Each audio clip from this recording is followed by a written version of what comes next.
พอดีเต็มถ้วยเลย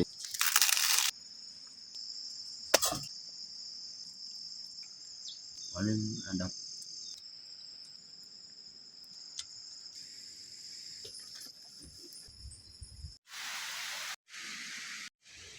อย่าลืมกดไลค์กดแชร์และกดติดตามเด้อพี่น้อง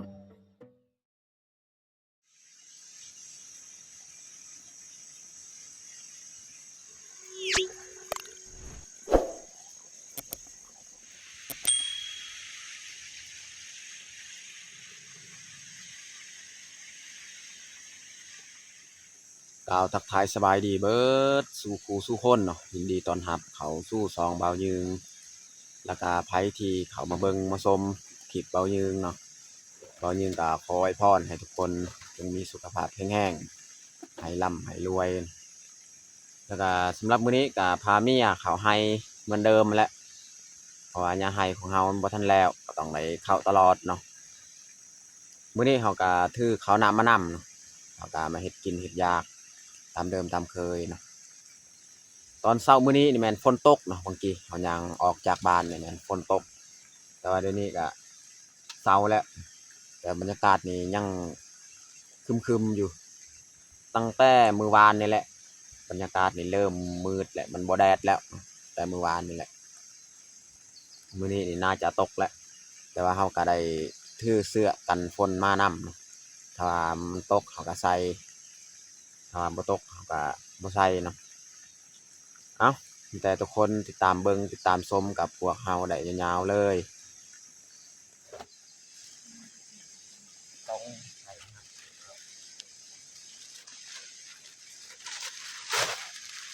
เอาสิมานุ่งชุดกันฝนก่อนเนาะเบิ่งบรรยากาศนี่พอดีแล้วฝนเริ่มมาแล้วก็ต้องเลยนุ่งไว้เลย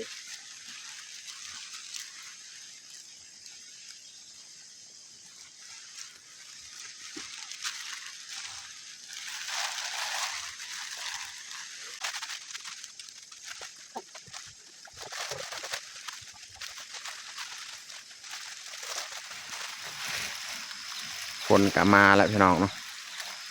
สงสัยมื้อนี้นี่ฝนตกทั้งมื้อเลยทั้งวันเลยนี่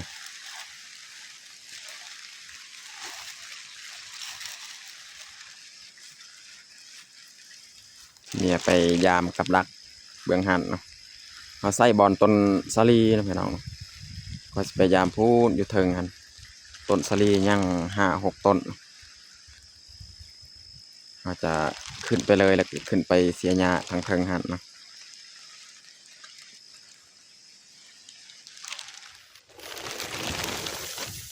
นี่นูน้อยพี่น้องเพลง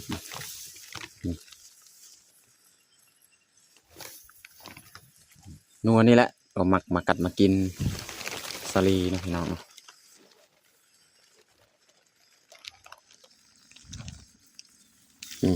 นี่แหละบอลขี้ควายบอลหูมันเขาใส่กับดักอันนี้คือมันลันเลยบอลขี้ควายนู่เนี่ยมันมาขวดมันลันกับดักอันนี้โบถือพี่น้อง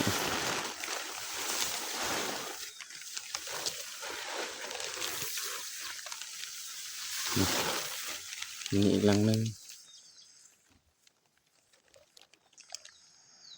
อันนี้เขาจะขึ้นจากเทิงแล้วเนาะ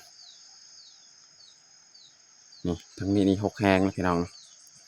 หญ้าของเฮาบอลเฮาสีมาเซียกับแมนพูนพี่น้องบอลหนองดาไปฮะทางหันเนาะนี่ทางเทิงนี่6 แหงแล้ว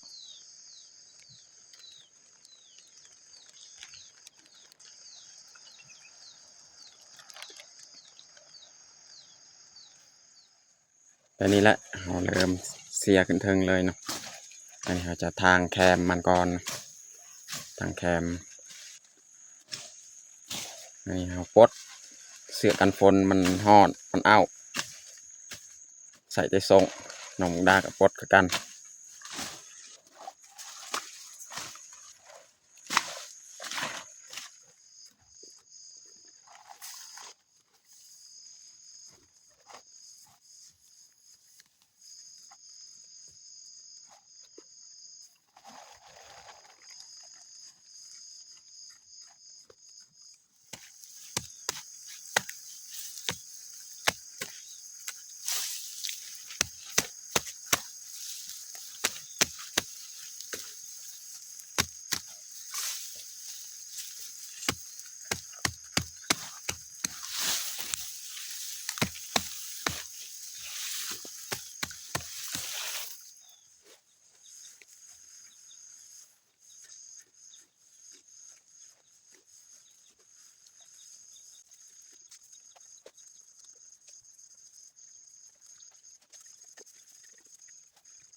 รอบสะตัวคือยัง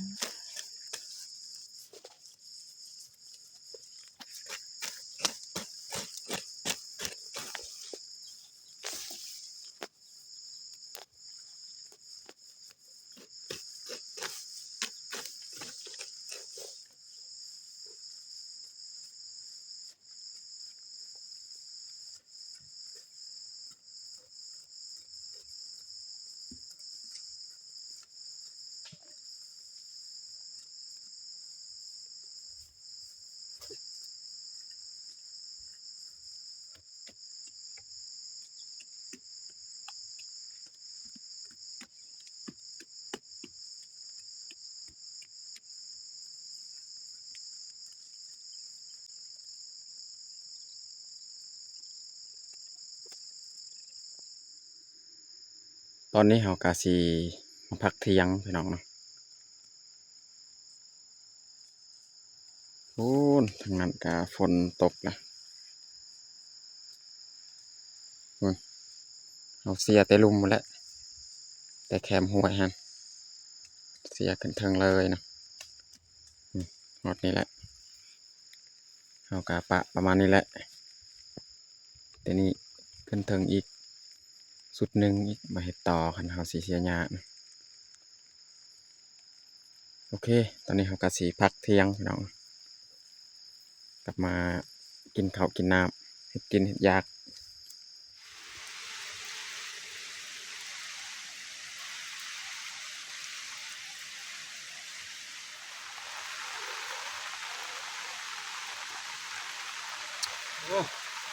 คนกะตกเฮ้ยเฮาสิพักเที่ยงนี่มันตกอีกส่วนน้องมูดากะยังเสียหญ้าว่าปกตินี่ค่อยจะมาเฮ็ดอาหาร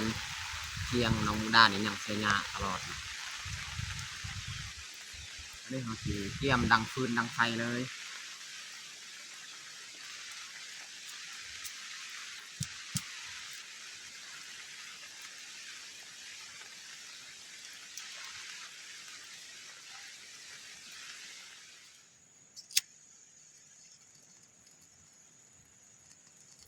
อันนี้แหละพี่น้องเนาะไม่แปลกที่เฮากับน้องมูดาไปเอานี่เวลาเฮาจูดเฮาติดไฟหรือว่าก่อไฟนี่มันจะติดได้ง่ายนี่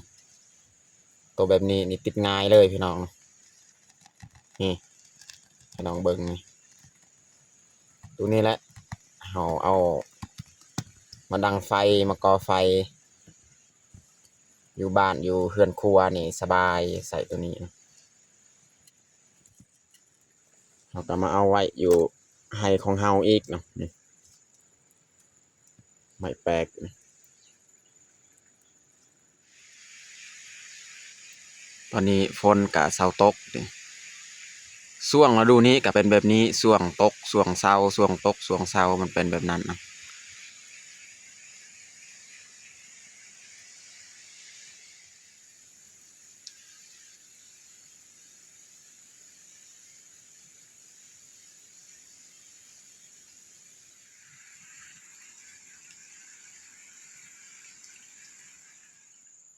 นี่หอมฝากเบื้องนี้เขาเสียหญ้าแล้วเบื้องนี้นี่ยัง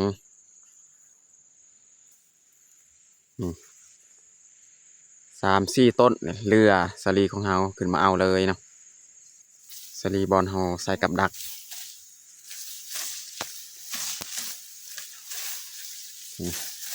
เวลาเฮาไปเฮาต้องเคลียร์ก่อนนะสั่นก่อนให้เม็ดหน้ามันติดในใบข้าวมันลนมันเปียกนะ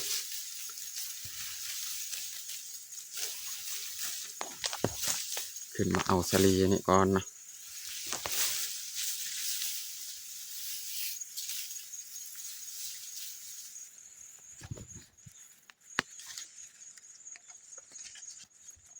เราต้องค่อยๆหักขวาต้นบ่อยากหักอยากให้มันล่มเนาะเพราะว่ายังเขาสีใส่กับดัก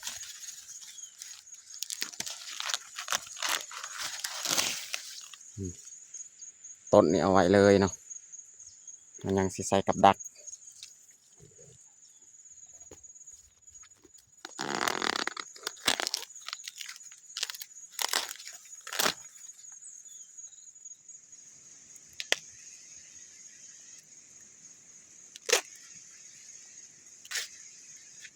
ตอนนี้กะเบายึ่งไปเอาสาลีนี่สี่ตัดเลยเนาะเอาสีเผาแบบนี้เนาะตาม TFC เพิ่นแนะนำมาให้เผาแบบนี้นี่มันจะสุกก่อนไหมมาแต่ว่าปกตินี่เบายึ่งจะส่วนน้อยมีคือกันเผาแบบนี้แต่ว่าบ่ค่อยเผามันจะตะปอกเอามาเผาเลยปอกเปลือกมันแต่ว่าตอนนี้นี่เบายึ่งสิลองเผาแบบนี้อีกเพราะว่ามื้อนี้นี่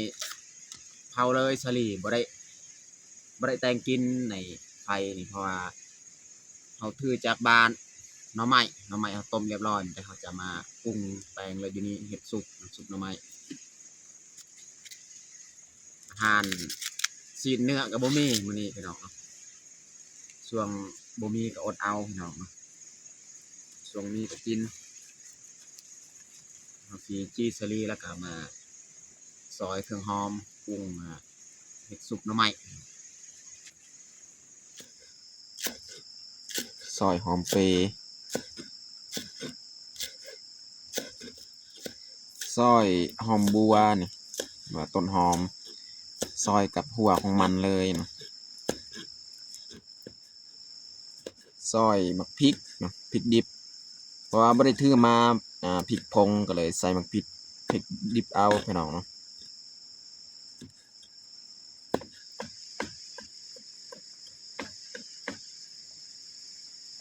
อันนี้ก็เรียบร้อยพี่น้องเนาะซอยต้นหอมสาลี่ของเฮานี่ก็น่าจะสุกแล้ว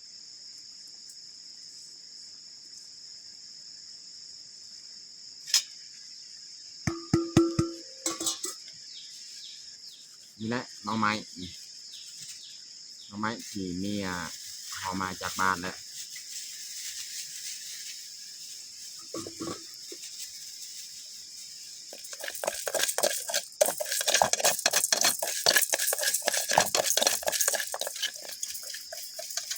เขาที่คั่วเขาคั่วก่อนพี่น้องเนาะใส่จึงมาตำแล้วก็ผสมเลยเครื่องหอมอื่นนี่เรียบร้อยแล้วซอยไว้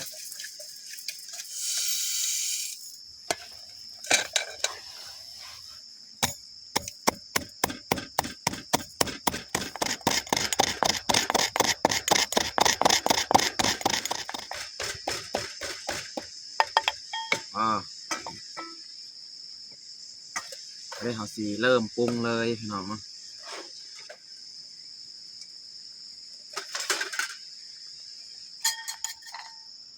ดับแรกใส่ข้าวคั่วก็แหละประมาณนี้แล้วก็ใส่พริกใส่เกลือประมาณนี้แหละใส่เกลือแล้วผงนัว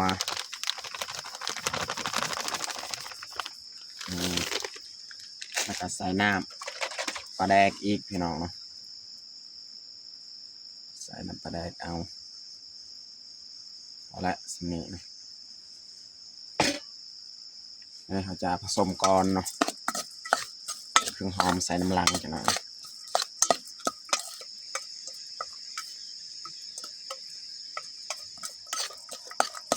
อันนี้เขากาผสมกับเขาเรียบร้อยไปนี่เขาจะใส่เครื่องหอมอีกใส่หอมเปรย์เนาะใส่หอมบัวนี่ก็ใส่ทั้งหัวมันเลย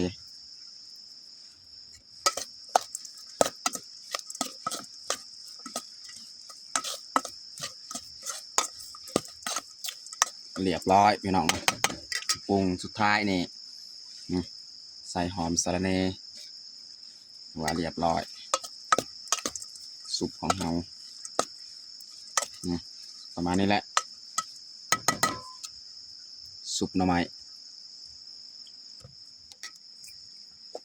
ตักใส่ถ้วยเลย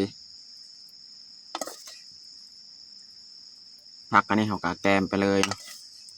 หอมสะระเนบ่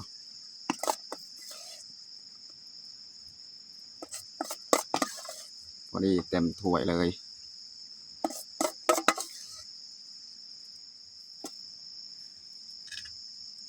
เรียบร้อยพี่น้องซุปหน่อไม้นี่เราจะมาปอกสลีเลยเนาะสลีเผาสุกเรียบร้อยแล้ว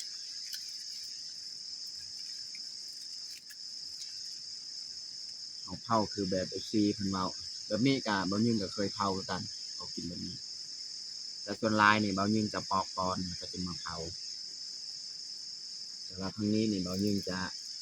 เฮ็ดแบบนี้ตาม FC เพิ่นบอก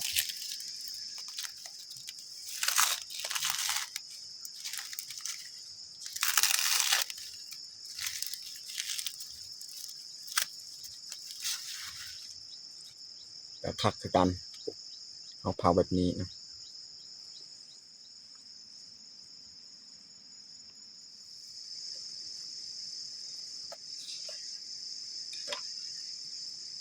นี่เขาจะปาด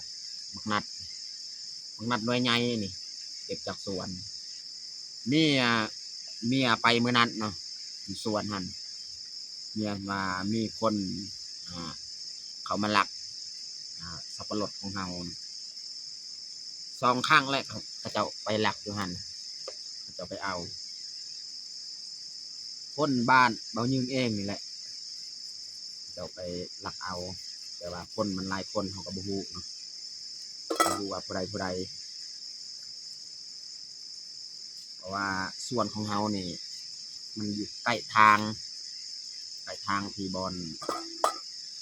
ชาวบ้านมักไปให้ไปสวนเราก็เห็นมักนัดของเฮาสุกแล้วก็เขามาเก็บนะ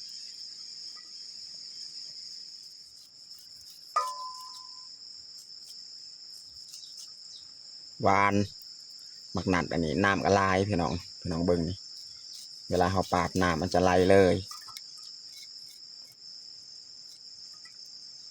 หน่วยกับหน่วยใหญ่ๆเลยเนาะพันมักนัดอันนี้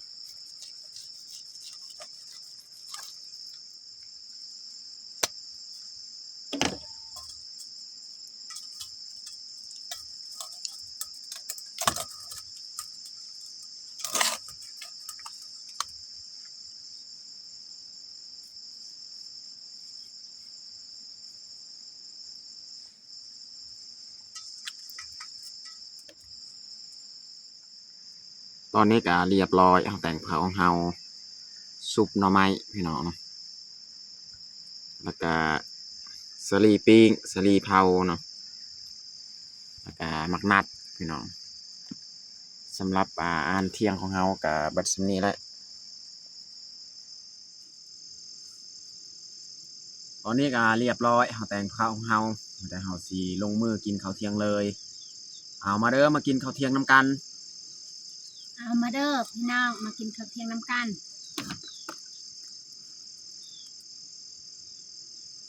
สุปหน่อไม้พี่น้องมื้อนี้บ่มีเนื้อบ่มีซีน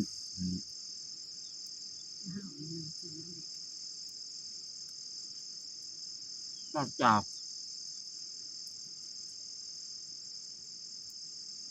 เบิ่งหลายแต่เนาะมีหัวติบ่นี่มาลิงจากมาเด็ดจากมาลิงอันดับ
ตอนนี้ก็หลังจากกิน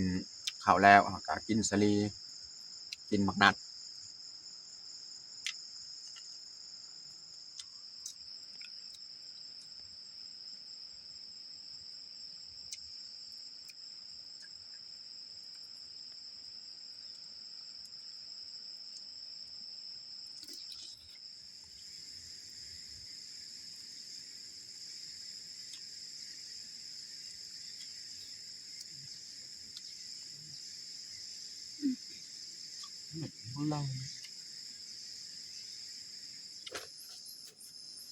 สีนอนพักผ่อนก่อนเนาะบรรยากาศก็สีครึมๆสงสัยฝนสิตกนอนเอาแห้งก่อนแล้วจึงออกมาเสียหญ้าต่อจังหน่อย